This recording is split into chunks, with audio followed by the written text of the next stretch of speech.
नमस्कार, आप देख रहे हैं न्यूज ब्लास्ट। आपके साथ मैं हूं श्वेता मिश्रा। चले खबरों के सफर को शुरू करते हैं। लोकसभा अध्यक्ष ओम बिरला आज से 3 दिवसीय हिमाचल प्रदेश के दौरे पर हैं। स्पीकर ओम बिरला का शिमला पहुंचने पर परंपरागत तरीके से स्वागत हुआ। शिमला में हेलीपैड पर विधानसभा अध्यक्ष विपिन सिंह परमार ने उनका स्वागत किया। संसदीय कार्य मंत्री सुरेश भारद्वाज, डिप्टी स्पीकर हंसराज ने भी उनका स्वागत किया। हेलीपैड से सीधे हिमाचल राजभवन पहुंचे लोकसभा अध्यक्ष बिरला। हिमाचल प्रदेश में हो रहा अखिल भारतीय पीठासीन अधिकारी सम्मेलन। स्पीकर बिरला के नेतृत्व में 2 दिन मंथन करेंगे यहाँ पर पीठासीन अधिकारी।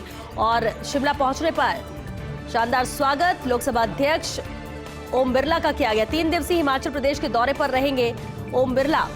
शिमला में हेलीपैड पर विधानसभा अध्यक्ष विपिन सिंह परमार ने उनका स्वागत किया। वहीं संसदीय कार्य मंत्री सुरेश भारद्वाज, डिप्टी स्पीकर हंसराज भी मौजूद रहे, जिन्होंने स्वागत किया। हेलीपैड से सीधे हिमाचल राजभवन पहुंचे लोकसभा अध्यक्ष ओम बिरला।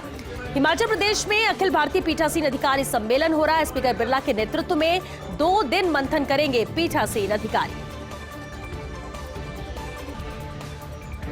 तो 3 दिवसीय हिमाचल प्रदेश का अहम दौरा है लोकसभा अध्यक्ष ओम बिरला का।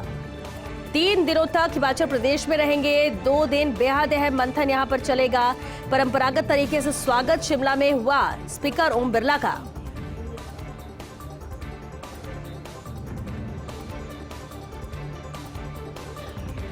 सचिवालय में मुख्यमंत्री अशोक गहलोत ने चुटकी ली। नवनिर्वाचित कार्यकारिणी शपथ ग्रहण समारोह में उन्होंने कहा, अगर पहले हो जाता शपथ ग्रहण समारोह तो मंत्रिमंडल पुनर्गठन भी पहले हो जाता और इसके लिए मैं आभारी हूं आपका। मुझे उम्मीद है कि अब इसमें देरी नहीं होगी। मुझे लंबे अरसे बाद इस कार्यक्रम में आने का मौका मिला और इस बार ये प्रोग्राम देरी से हो रहा है। आज आपके शपथ ग्रहण समारोह के बाद सुकून कितना शानदार होगा कि मंत्रिमंडल पुनर्गठन भी जल्दी होगा। तो चुटकी जरूर ली और कहीं ना कहीं ये इंडिकेशन भी दिया यहाँ पर सीएम अशोक गहलोत ने। सचिवालय में चुटकी लेते हुए अशोक गहलोत ने कहा कि नव निर्वाचित कार्यकारिणी शपथ ग्रहण समारोह में उन्होंने कहा कि अगर पहले हो जाता शपथ ग्रहण समारोह तो मंत्रिमंडल पुनर्गठन भी पहले हो जाता। क्या कुछ इस दौरान उन्होंने कहा, चलिए वो आपको सुनाते हैं। कि हमारे जो सरकार का मंत्रिमंडल गठन है, पुनर्गठन, वो भी अब जल्दी हो जाएगा। लगता है कि आप में गाने रुका हुआ था। अगर आप पहले करना लेते तो हमारा मंत्रिमंडल पहले ही पुनर्गठित हो जाता। और चलिए इस पर ज्यादा जानकारी के साथ संवाददाता डॉक्टर ऋतुराज शर्मा हमारे साथ जुड़ गए हैं। ऋतुराज, मुख्यमंत्री ने ये जो बात कही कि अगर पहले हो जाता शपथ ग्रहण समारोह तो मंत्रिमंडल भी पुनर्गठन भी पहले हो जाता, ये किस ओर इशारा था? ये इस ओर इशारा है कि अब कभी भी मंत्रिमंडल पुनर्गठन का बिगुल बच सकता है।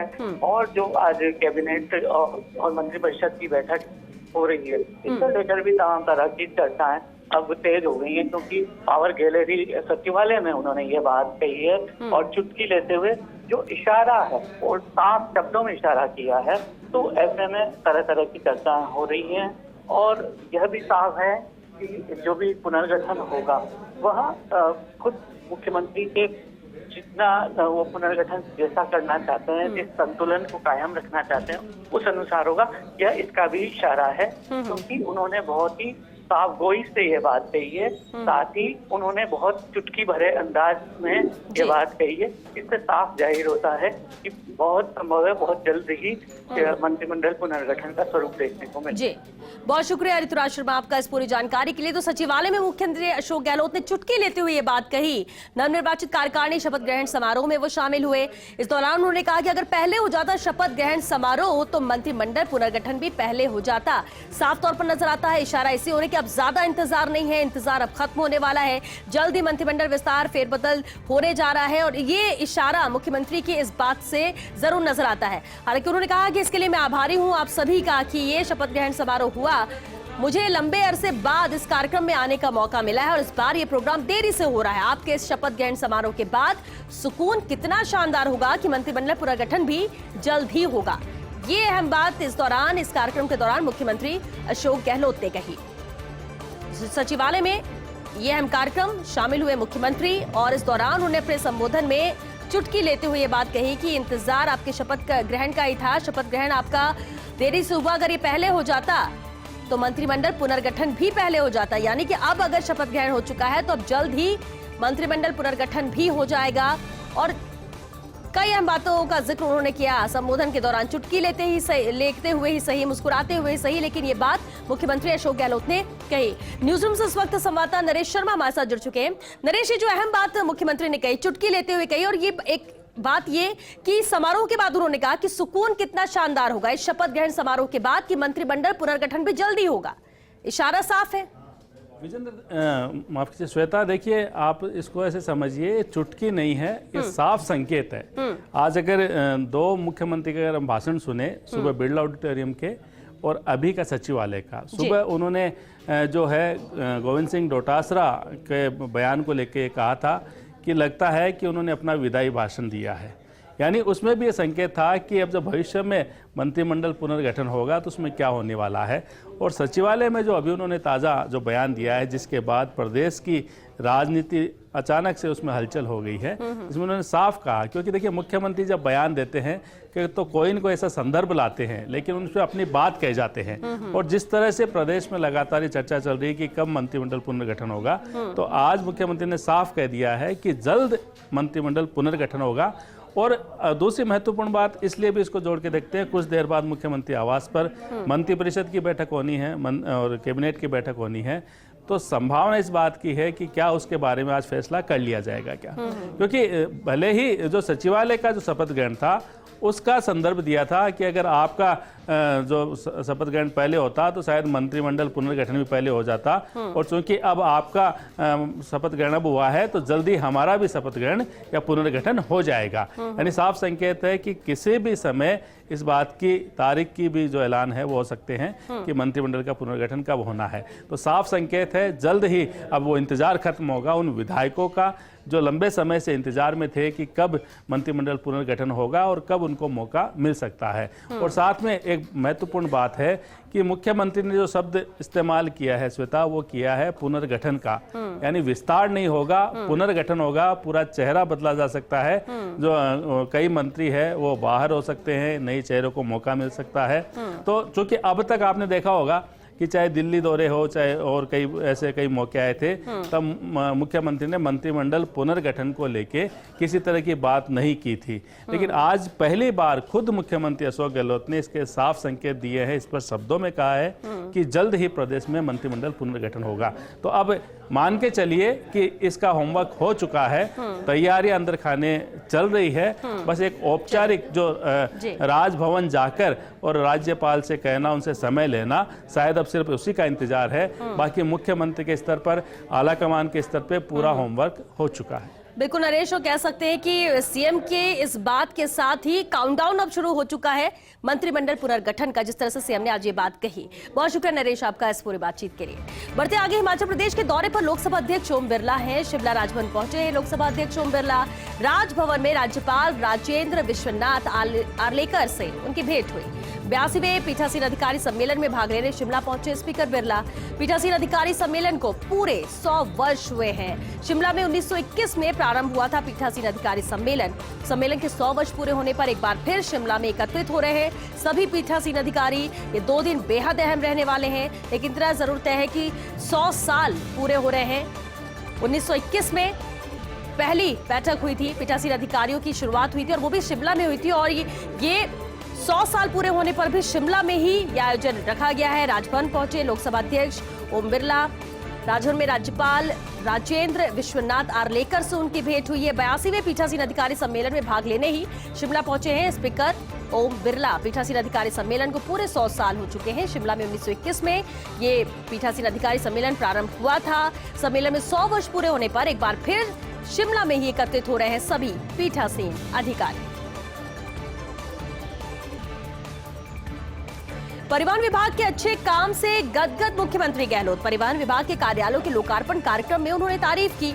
मुख्यमंत्री गहलोत ने जमकर परिवहन विभाग की तारीफ की। सीएम गहलोत ने थपथपाई परिवहन आयुक्त महेंद्र सोनी की पीठ और कहा कि परिवहन विभाग ने अधिकतर सुविधाओं को ऑनलाइन कर जनता को बड़ी राहत दी है। प्रदेश में हो रही सड़क दुर्घटनाओं का डेटा ऑनलाइन करने के प्रोजेक्ट को भी मुख्यमंत्री ने सराहा है। लाइसेंस बनवाने वाले आवेदकों से अंगदान की सहमति लेने के प्रयोग की भी सीएम ने तारीफ की। प्रदेश में अभी तक 2 लाख लोगों से अंगदान की सहमति परिवहन विभाग ले चुका है। तो जिस तरह से परिवहन विभाग काम कर रहा है, जिस तरह की उसकी कार्यशैली है, उसकी तारीफ यहां पर मुख्यमंत्री अशोक गहलोत ने की और परिवहन विभाग के कामों से काफी गदगद है मुख्यमंत्री अशोक गहलोत। और जब ये मीटिंग हुई तो इस मीटिंग में भी खुले तौर पर तारीफ की परिवहन विभाग की। अयोध्या के राम मंदिर निर्माण में राजस्थान का योगदान, राम नाम से तर गया बंशी पहाड़पुर का सैंडस्टोन। राज्य सरकार ने शुरू की सैंडस्टोन की खदानों की नीलामी। 10 नवंबर से 39 खदानों की नीलामी सरकार कर रही है। 12 खदानों की नीलामी के उत्साहजनक परिणाम भी रहे हैं। आरक्षित से 20 गुना ज्यादा कीमत पर ये खदानें नीलाम हुई हैं। राम मंदिर में लग रहा है भरतपुर का गुलाबी और लाल पत्थर। तो ये अयोध्या के राम मंदिर निर्माण में राजस्थान का अहम योगदान रहने वाला है। इस लिहाज से राम नाम से तर गया है बंशी पहाड़पुर का सैंडस्टोन। राज्य सरकार ने अब सैंडस्टोन की खदानों की नीलामी भी शुरू की है। 10 नवंबर से 39 खदानों की नीलामी सरकार कर रही है। 12 खदानों की नीलामी के उत्साहजनक परिणाम है। आरक्षित से 20 गुना ज्यादा कीमत पर नीलाम हुई है खदानें। राम मंदिर में भरतपुर का गुलाबी और लाल पत्थर लगाया जा रहा है। पर्यावरण प्रदूषण को लेकर गहलोत सरकार गंभीर। भरतपुर अलवर में सरकार ने पराली जलाने पर रोक लगाई है। मुख्य सचिव निरंजन आर्य ने प्रदूषण रोकथाम को लेकर ये निर्देश दिए। एनसीआर में अलवर भरतपुर जिलों के एयर क्वालिटी इंडेक्स को लेकर निर्देश दिए गए और इन क्षेत्रों में वायु गुणवत्ता की निगरानी करने आवश्यक कदम उठा रहे हैं। क्षेत्रों में प्रदूषण को सर्वोच्च प्राथमिकता देकर रोकने के भी निर्देश दिए गए और साथ ही कहा गया कि अलवर व भिवाड़ी के उद्योगों को क्लीनर फ्यूल पर परिवर्तित करने की योजना की पालना हो। उद्योग व परिवहन के हितधारकों से संवाद कर कार्य योजना बनाने लागू करने के भी निर्देश दिए हैं। वहीं अलवर भरतपुर में 10 व 15 साल पुराने डीजल व पेट्रोल वाहनों को हटाने के निर्देश दिए गए। इसका 100% लक्ष्य प्राप्त करने और कोताही नहीं बरतने के भी निर्देश यहाँ पर दिए गए हैं। तो साफ तौर पर निर्देशित किया जा चुका है अलवर व भिवाड़ी के उद्योगों को क्लीनर फ्यूल पर परिवर्तित करने की भी योजना जो है उसकी भी पालना हो, ये साफ साफ कहा गया। गहलोत कैबिनेट की महत्वपूर्ण बैठक आज है। मुख्यमंत्री अशोक गहलोत की अध्यक्षता में ये बैठक होगी। पेट्रोल डीजल पर वैट से कमी को लेकर हो सकता है फैसला। वैट में कमी की जा सकती है। यूडीएच, राजस्व, पीएचईडी, चिकित्सा शिक्षा सहित 7 विभागों से जुड़े हुए खास एजेंडे रहेंगे। संस्कृत व पॉलिटेक्निक कॉलेज के शिक्षकों के संशोधित वेतनमान लागू करने, यूजीसी वेतनमान लागू करने के लिए संशोधन होगा। यूडीएच में भू आवंटन नीति व भू आवंटन व अवाप्ति मुक्ति संबंधी प्रकरणों को लेकर भी विचार होगा। राजकीय कॉलेज चिड़ावा का नामकरण मास्टर हजारीलाल शर्मा के नाम पर करने का इसे लेकर भी निर्णय होगा। प्रयोगशाला सहायक की योग्यता संबंधी नियम संशोधन पर भी बैठक में विचार होगा। चिकित्सा व चिकित्सा शिक्षा के 2 से 3 कोर्ट केस में आदेश की पालना को लेकर विचार होगा। तो बेहद अहम ये बैठक है, महत्वपूर्ण बैठक गहलोत कैबिनेट की होने जा रही है। 7 विभागों के कुल 14 एजेंडे हैं जिस पर विचार होगा, चर्चा होगी और कैबिनेट की इस बैठक में कुछ अहम फैसले भी लिए जाएंगे।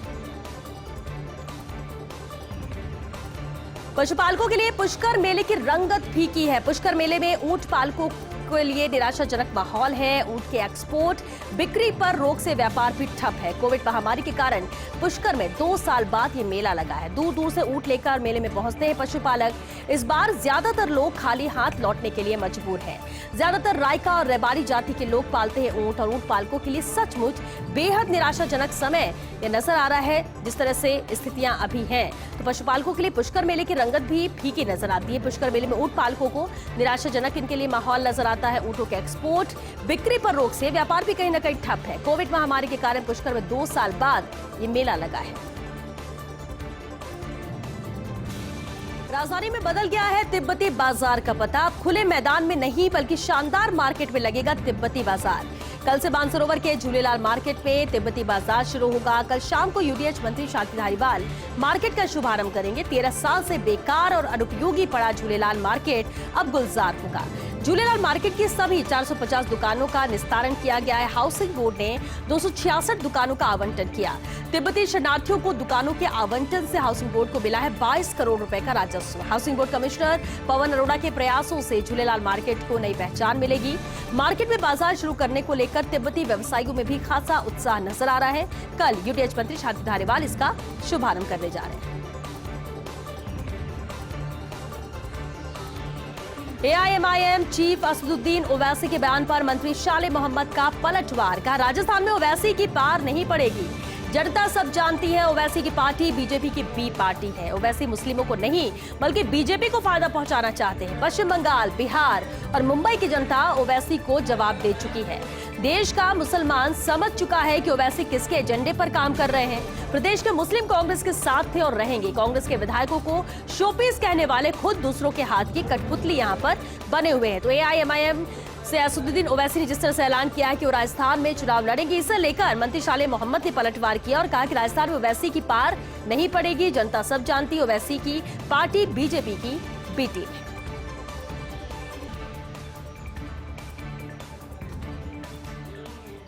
शिक्षक सम्मान समारोह में शिक्षकों का कबूलनामा। सीएम गहलोत ने आज पूछा था तबादलों को लेकर शिक्षकों से सवाल।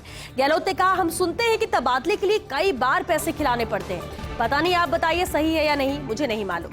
समारोह में बैठे शिक्षकों की तरफ से आवाज आई, हाँ देने पड़ते हैं। इस पर सीएम गहलोत ने कहा, क्या ये बात सही है, पैसे देने पड़ते हैं क्या? समारोह में शिक्षकों की फिर आवाज आई, हाँ देने पड़ते हैं। मुख्यमंत्री गहलोत बोले, कमाल है, ये बहुत ही दुखदाई बात है। टीचर्स पैसे देकर ट्रांसफर करवाने को ललायत रहे, कोई पॉलिसी बन जाए, सबको मालूम रहे कि उसका तबादला कब होना है, तब फिर न पैसे चलेंगे न MLA के पास जाना पड़ेगा। ट्रांसफर पॉलिसी ऐसी बन जाए जिससे किसी की हार्ट बर्निंग ना हो। अभी क्या हो रहा है, जिसकी MLA MP के साथ चल गई उसका हो जाता है ट्रांसफर। MLA आकर मंत्री जी के कपड़े फाड़ते हैं कि मेरे तो 50 ही तबादले किए, मेरे तो 100 किए, 150 ही किए। अरे भाई, कोई अंत तो हो। शिक्षा मंत्री गोविंद सिंह डोटासरा, उच्च शिक्षा मंत्री भंवर सिंह भाटी, शिक्षा राज्य मंत्री डॉक्टर सुभाष गर्ग की मौजूदगी में समारोह में हुआ ये वाकया। हालांकि मंत्री डोटासरा ने कहा, मेरे स्टाफ ने चाय भी पी हो तो बता देना। तो ये बेहद अहम है जिस तरह से मुख्यमंत्री अशोक गहलोत ने कहा। खुद टीचर्स उन्होंने पूछा, शिक्षकों से पूछा कि क्या तबादले के लिए पैसे देने पड़ते हैं, और समारोह में शिक्षकों की आवाज आई, हाँ देने पड़ते हैं। और ऐसा एक बार नहीं, दोबारा जब सीएम ने पूछा तो दोबारा यही आवाज आई कि हाँ तबादले के लिए पैसे देने पड़ते हैं। और तब मुख्यमंत्री ने कहा कि कमाल है, ये बहुत ही दुखदाई बात है। टीचर्स पैसे देकर ट्रांसफर करवाने को ललायत रहते हैं, कोई पॉलिसी बन जाए, सबको मालूम रहे कि उसका तबादला कम होना है, तब फिर ना पैसे चलेंगे और ना MLA के पास जाना पड़ेगा।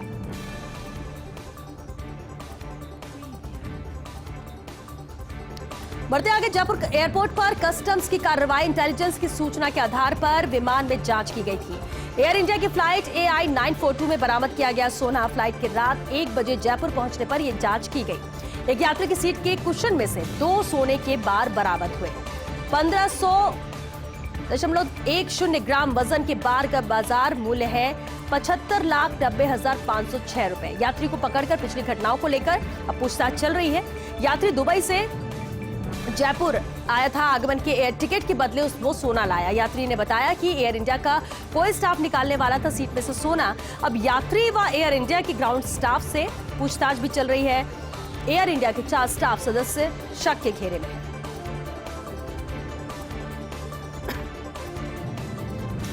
प्रदेश में बजरी के निर्बाध खनन के लिए MMCR में संशोधन कर डाला है।